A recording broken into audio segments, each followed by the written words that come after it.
Aleluia! Alegrei-me quando me disseram, vamos à casa do Senhor.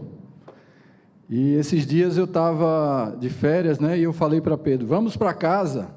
Aí ele, não, pai, mas esse lugar onde a gente está não é nossa casa. Aí eu disse, não, a casa é onde o pai está com seus filhos.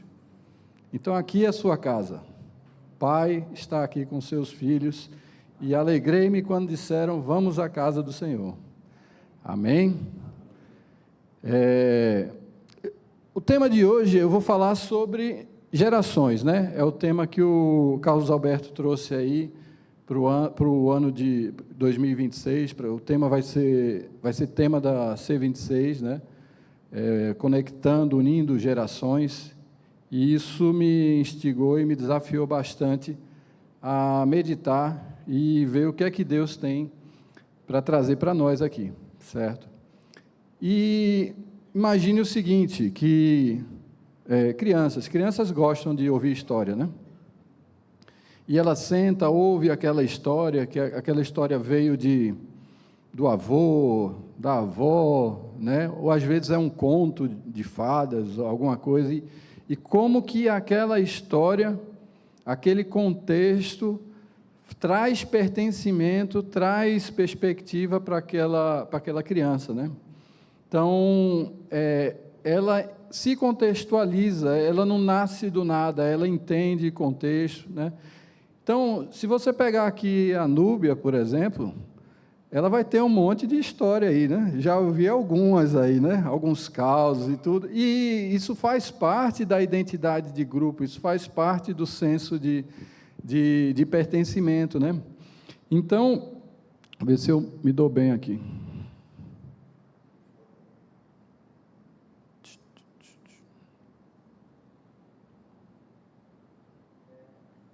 Tem que dar um play, alguma coisa aqui? Hein, Wesley? Na sua mão funcionou, viu? É esse grandão, né? Beleza. Então, essa questão de gerações, apesar de estar trazendo como tema para esse ano, na verdade é o tema de toda a Bíblia, né? Todo o contexto, tem vários temas, se você pegar o Evangelho do Reino, é o tema de toda a Bíblia, você vê a redenção, é o tema... E esse é um dos temas que a gente fala de cosmovisão, que você vai ver de capa a capa da Bíblia, e sempre tem essa trama, esse fio, né? Então, a gente vê, por exemplo, o primeiro homem, Adão. Deus falou, né? Receba, frutificai e multiplicai. Então, Adão recebeu a bênção de Deus e a ordem para ele ser pai de uma geração que ia encher toda a terra. Então, desde o princípio, Deus trata a criação e o plano dele através de gerações. Não foi diferente com Noé, né? Então, houve um distúrbio ali, as gerações se contaminaram e Deus escolhe não um indivíduo, ele escolhe o quê? Uma família. E depois de toda a história que a gente conhece, de tudo que aconteceu, o que é que Deus fala? Deus abençoou a Noé e a seus filhos, e a mesma ordem que ele tinha dado para Adão, ele passa agora para Noé: sede fecundo, multiplicar, enchei a terra. E a gente vai pegar o principal patriarca, né? Abraão. Ele é chamado para gerar uma geração eterna, né? Ele fala, farei de ti uma grande nação, sai de tua terra, vai para uma terra que eu te mostrarei, em ti serão benditas todas as famílias da terra. Então, percebam que essa questão de conexão entre gerações não é um tema pontual, ele faz parte de todo esse contexto. Então, Deus não revela seu propósito isolado para um indivíduo, né? Ele comunica dentro de uma linhagem, de filho para filho. A Torá fala, né? Ensine seus filhos, no levantar, nas portas, nos ombrais, tudo. Então, essa é a conexão que a gente vê das gerações. Mas aí aconteceu alguma coisa que quebrou isso. Em Gênesis 1, 26, a gente vê Deus falando o seguinte: então Deus disse, né, façamos o homem a nossa imagem e semelhança. Então essa geração, o que havia de ser transmitido, tinha uma matriz original, tinha uma imagem original, que era a imagem do próprio Deus. E o que é que a gente vê em Gênesis 5, depois do pecado, né? Adão gerou um filho à sua semelhança, conforme a sua imagem. Qual foi a diferença aí? Já não era mais a imagem de Deus. Os filhos já nasceram à imagem do homem caído, né? E não precisa de muitos capítulos para você ver qual a consequência, né? Que foi o primeiro homicídio. Caim matou Abel. E essa foi a desconexão, a ruptura, né? A matriz que reproduzia a humanidade já não era mais divina, ela era humana e caída, né?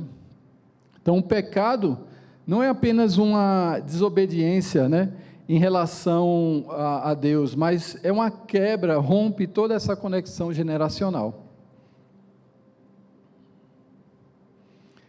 E vejam que interessante, essa desconexão com o pai, ela trouxe consequências entre irmãos.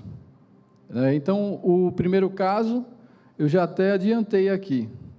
Essa necessidade de aceitação,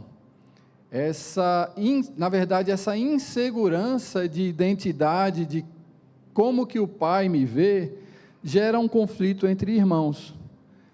Então, Gênesis 4, 5 fala, mas para Caim e para a sua oferta não atentou, e irou-se, e Caim fortemente, e descaiu-lhe o semblante. Então, Caim não conseguia aceitar a aprovação de Deus sobre seu irmão mais novo. Ele não lidou bem com essa situação. Deus não aceitou a oferta e aceitou a de Abel. Era fácil de resolver. Deus até procura ele, fala, o pecado está à porta, cumpre a ti dominá-lo. Então era só Caim aprender de Abel como que a oferta ia funcionar. Então, mas ele não quis se rebaixar. E isso tomou o coração dele de tal forma que ele assassinou o irmão. Então, daí para frente a gente vê como que o resgate da identidade, a conexão do pai com o filho, como que isso vai refletindo, né? Outro caso aqui, Jacó e Esaú. Então, Esaú odiou a Jacó por causa não, vamos aqui primeiro, Ismael e Isaque, né? E viu Sara que o filho de Agar, a egípcia, o qual tinha dado a Abraão, zombava. Então, a gente tem a história também de Ismael, que era filho da escrava. Sara não esperou a promessa de Deus se cumprir através dela, adiantou os planos, e aí gerou uma situação muito parecida com a primeira. 2 irmãos, um que não era filho segundo a promessa, mas era mais velho, era mais contundente, era mais... segundo a carne, ele impressionava mais. E aí, de repente, nasce o filho da promessa.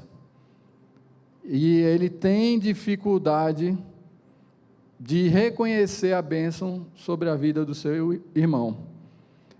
E essa insegurança entre a relação, quem que é o filho, quem que o pai gosta, isso tudo trouxe uma situação onde eles precisaram ser separados.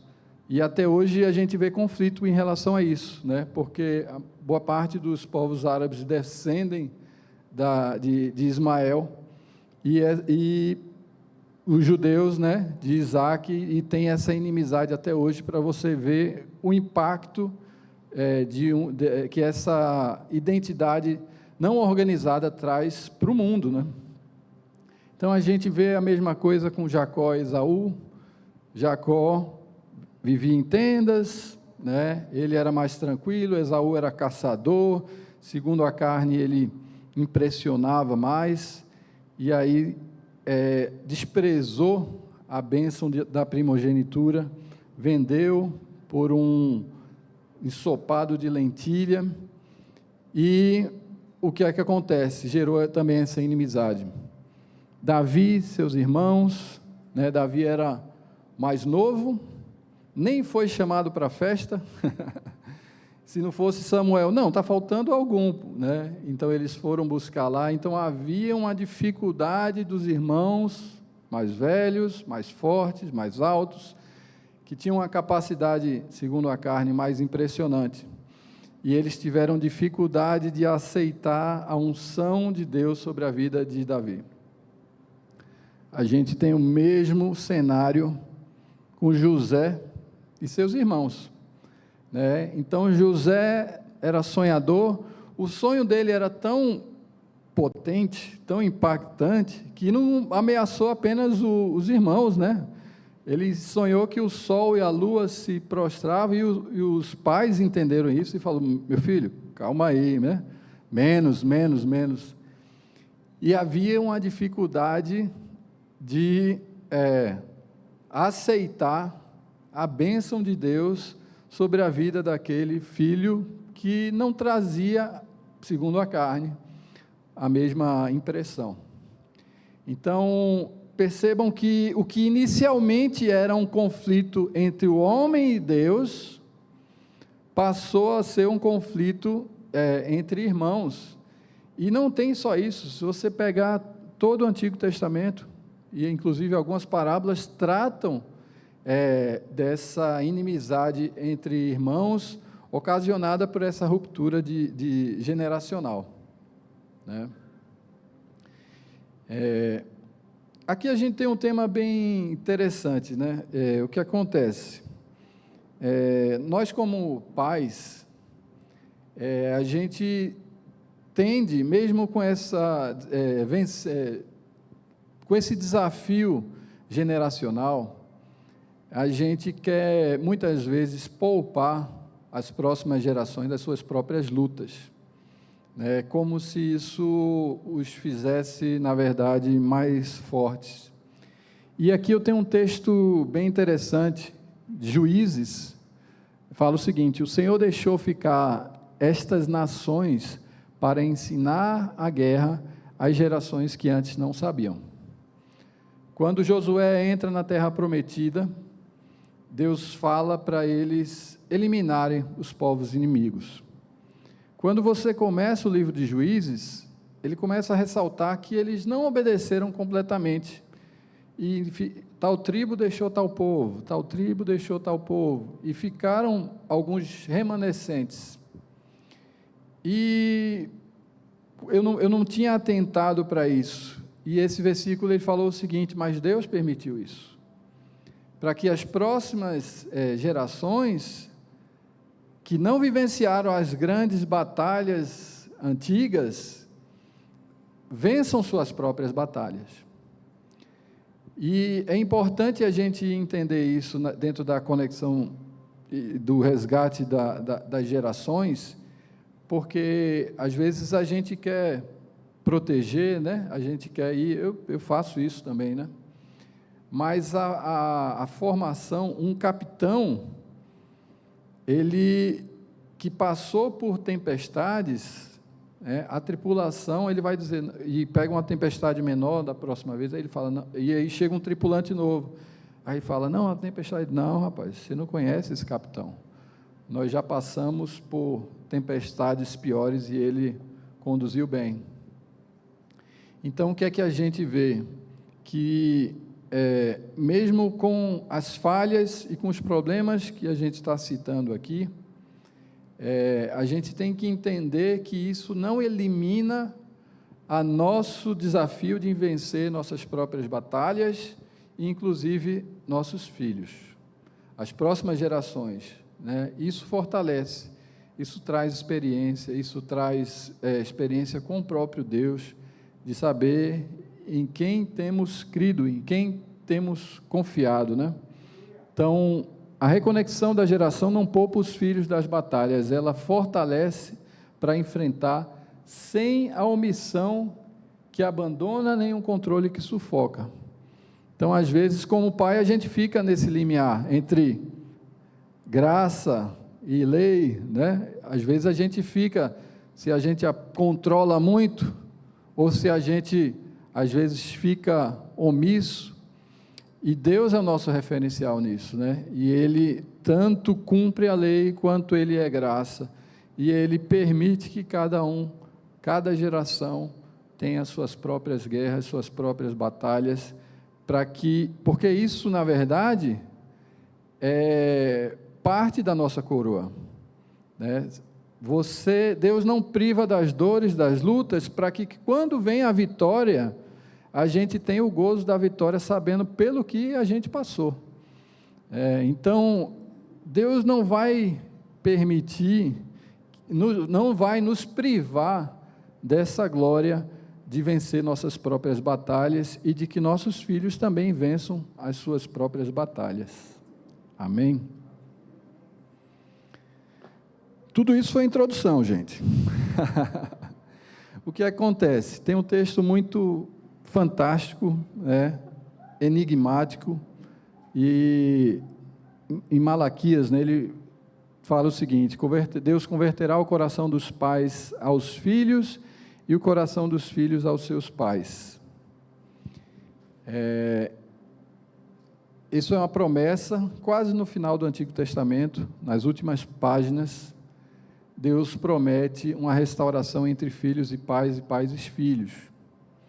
E o interessante é que, apesar de toda a promessa de um reino, de um rei, de justiças sendo estabelecida na terra, de tudo que a gente de fato crê, espera e que a palavra também fala, o Antigo Testamento termina com a promessa de ruptura de toda a maldição da terra, como a conversão do coração dos pais aos filhos e dos filhos aos pais.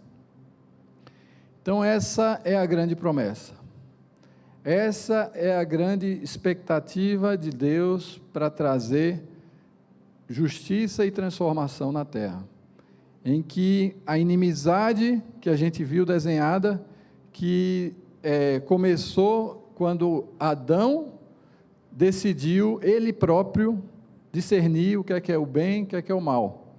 Ele antes confiava em Deus, né? E aí a serpente falou para Eva, e ele disse: é certo que não morrerás. Então ela decidiu, ela própria, definir o que é o bem, o que é o mal, e ele rompeu isso. A gente viu toda a consequência disso, como essa inimizade foi trazida entre irmãos, como isso redundou até os tempos de hoje em guerra, e aí vem essa promessa.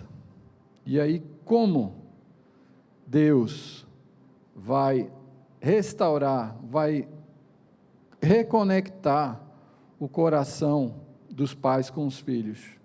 Então veja que é uma promessa relacional, ela não aponta para os palácios dos governos lá fora, ela aponta para as nossas casas, ela aponta, né, para o nosso íntimo, ela aponta para tudo que reflete a gente, como nós somos e o que nós fazemos.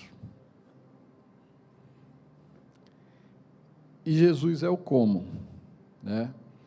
Jesus é a plenitude e a reconciliação. Então, Jesus, na sua oração, ele nos ensina a orar como? Como que começa a oração que ele nos ensina a orar? Pai Nosso. Então, aqueles que andavam em trevas, que eram inimigos, merecedores da ira e do castigo de Deus, porque assim se colocaram, foram reconciliados e se creram, receberam o poder de serem feitos filhos de Deus. Então, quando Jesus está se batizando ali, e aí a gente precisava ver um filho amado reconciliado, A gente precisava ver um que tinha restaurado essa comunhão. E aí Deus fala: esse é o meu filho amado, nele eu tenho prazer. Então ele trouxe o céu para a terra. Tem aquele cântico, né? Me mostra o que acontece quando o céu invade a terra. Quando o céu invade a terra, tem terremoto? Tem um pouquinho também, mas tem restauração da identidade, tem restauração de quem nós somos, tem restauração da aceitação, filho amado. E se você crê nisso, você tem o poder de ser feito filho de Deus através de Cristo. Amém? Filho amado. E aí, a experiência nossa de reconciliação e de salvação é tão forte que às vezes a gente esquece que todos são filhos, né? Todos vocês são filhos. Então, na verdade, é uma família de muitos filhos. E através de Cristo isso acontece. E o texto é muito forte porque ele fala que na plenitude dos tempos, Deus enviou seu Filho para que pudéssemos ser adotados. Então, o que acontece? Nós éramos filhos por natureza, mas nos tornamos inimigos, e Deus não desistiu do seu propósito por causa do pecado. Então ele viu uma forma de, ainda que destituído do poder e da glória de Deus, pudéssemos ser novamente adotados. E a expressão que ele fala é plenitude dos tempos. E aí, o que é que tem a ver plenitude dos tempos com adoção? Então, para a gente, às vezes, plenitude do tempo é quando um ponteiro dá uma volta completa no relógio, ou às vezes, quando um certo momento da história se torna propício para isso acontecer, mas a palavra fala que a plenitude dos tempos é uma pessoa. Então, a plenitude dos tempos é quando algo acontece ao tempo, não é algo que aconteceu no tempo. Então, aconteceu algo ao tempo que ele se tornou pleno, completo. E esse tempo completo, com essa intervenção divina, foi para revelar os filhos de Deus. Então, é uma família. A terra geme e aguarda a expectativa da manifestação dos filhos de Deus. Eles querem, a terra está cansada de guerra, a terra está cansada de ser maltratada, e ela quer ser habitada por aqueles habitantes que foram designados inicialmente, né? Os justos herdarão a terra, os mansos herdarão a terra, e a terra também está aguardando essa manifestação dos filhos de Deus. E em Cristo tudo isso vai acontecer, está acontecendo. Então ele reconcilia tudo. Atos fala que é a restauração de todas as coisas. Recebesse o espírito de adoção de filhos, pelo qual clamamos, Abba, Pai. Então em Cristo as gerações são plenamente reconciliadas. Então, se você pegar as várias referências que fala para Cristo, né, ele fala a raiz de Davi, né, ele é a videira verdadeira, o tronco de Jessé, o ramo de Efraim. Então tudo isso fala de uma árvore genealógica. Então a árvore da vida é a genealogia que é por fé daqueles que creem nessa mensagem que eu estou falando aqui. Então, quando Adão pecou, ele é igual àquele ramo que cortou, que caiu, que secou e que foi levado ao fogo. E aí ele fala de ser enxertado nessa videira. Então, Cristo é a árvore genealógica da fé, é a restauração das gerações para viver plenamente tudo aquilo que ele prometeu, tudo aquilo que ele aliançou, né? No meu LinkedIn tem assim, Daniel, engenheiro, né? Trabalhou tantos anos, né? E no LinkedIn de Deus, como é que tem, né? Eu sou o Deus de Abraão, de Isaque e de Jacó. Então, a apresentação de Deus está relacionado à sua família e à história de como que ele, através dessa árvore, tem transmitido vida e transmitido salvação. Então, essa é a grande promessa de reconciliação. Isso é o que vai trazer ordem a todas as coisas. Amém? E aí o que acontece? O que é que isso, ao ser exposto a essa verdade, a essa história, né? O que é que isso traz de esperança para a gente? Né? O que é que cada um de vocês, ao ver isso, trouxe de esperança e de reconciliação e de salvação, né? Então, o primeiro ponto é que a reconciliação começa por fé e não por métodos. E isso é importante a gente entender, que é contra aquilo que a gente está vendo. Então, eu tenho um exemplo pessoal, né? Rebeca ainda era pequena, tinha, 4 anos, 6 anos, não lembro quanto tempo. E eu bem preocupado com a fé dela, né? Com a experiência de Deus e tudo isso, né? E aí Deus me deu uma visão, né? Deus me deu uma visão, um sonho, não lembro. Eu anotei, fiz o desenhozinho, botei a data lá. E nesse sonho eu estava dentro de um túnel orgânico, assim, meio pegajoso, como se fosse um esôfago gigantão, assim, e eu tentava andar no túnel, o túnel se fechava, e ele só abria quando eu esticava, e eu ia avançando com muita dificuldade. E enquanto eu estava com essa dificuldade toda para caminhar, no meio das minhas pernas, né, Rebeca era pequenininha, ela passa e entra no túnel com a facilidade que eu não tinha, né? Enorme. E, beleza, eu anotei aquele sonho lá, né? E não sabia o que é que Deus estava trazendo para o meu coração, né? Então, a gente passa por situações onde, às vezes, o contexto não parece que está relacionado com aquilo que Deus prometeu, com aquilo que Deus trouxe. Mas o que acontece? Eu decido crer. Por quê? Porque Ele falou. E aquele que falou, Ele é fiel para cumprir. E a gente, às vezes, se limita a recursos visíveis. Às vezes a gente, isso vai acabar, isso... E a gente está falando com um Deus que chama à existência coisas que não existem. Então, as possibilidades, se Ele prometeu, não depende da limitação dos recursos que você e que a gente tem.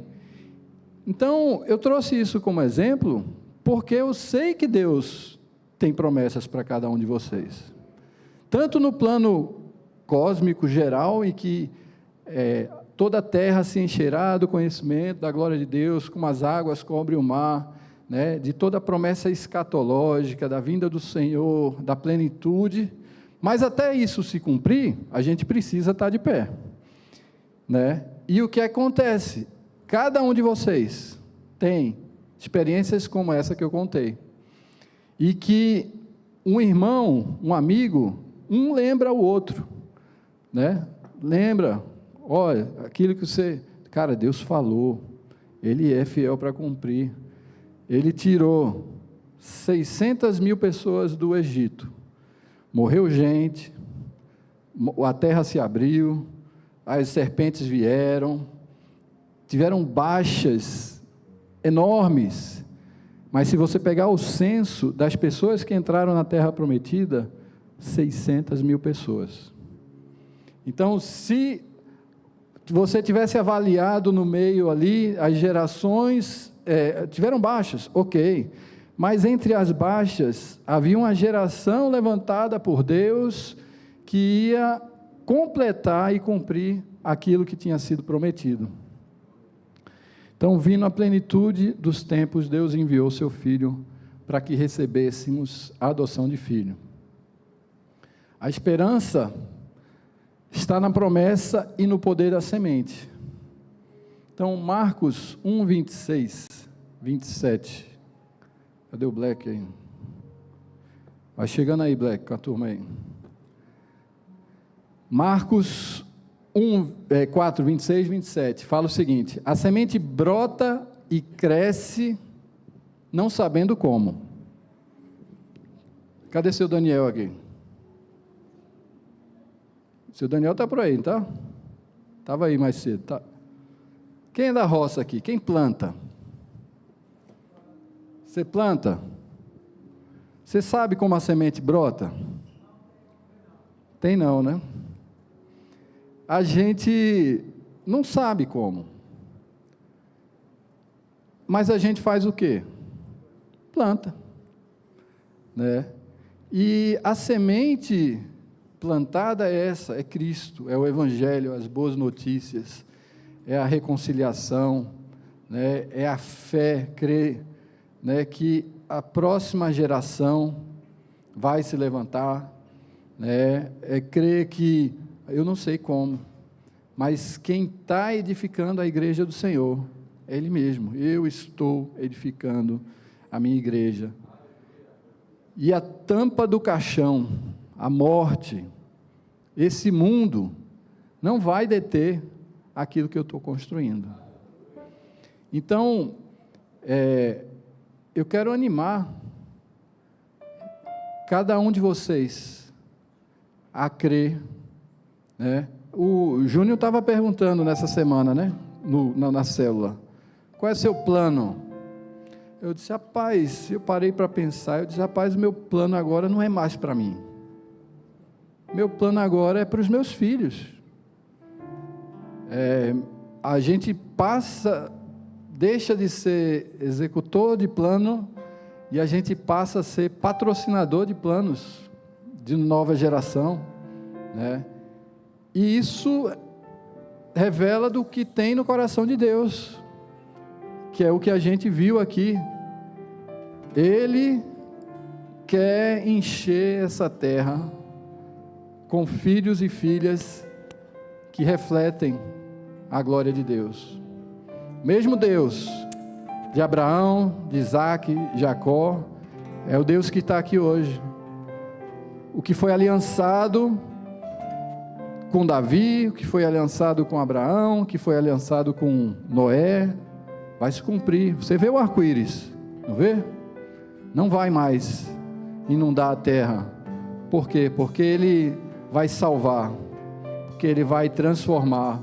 Vão ser novos céus e nova terra. Amém? Eu queria que você se levantasse aí, né?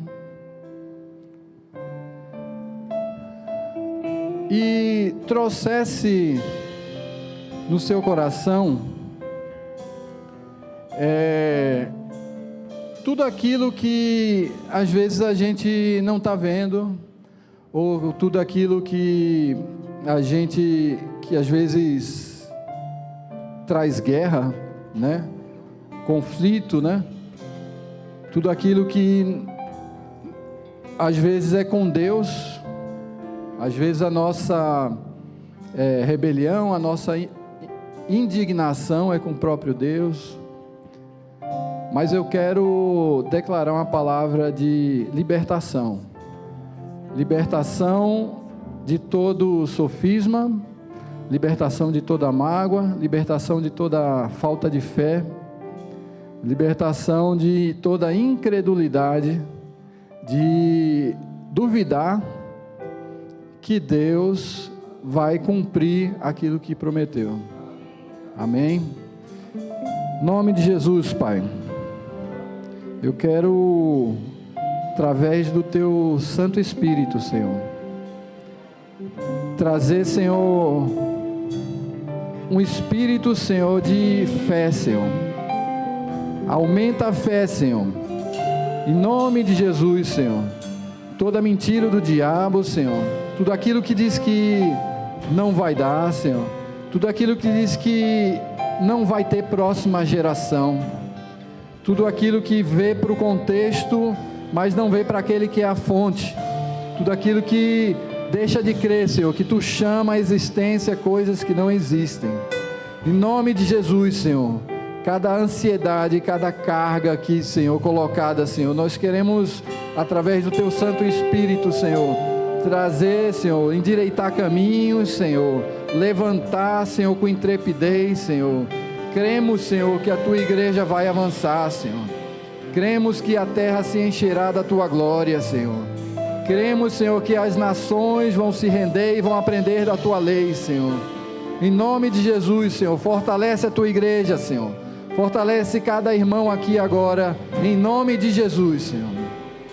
Aleluia.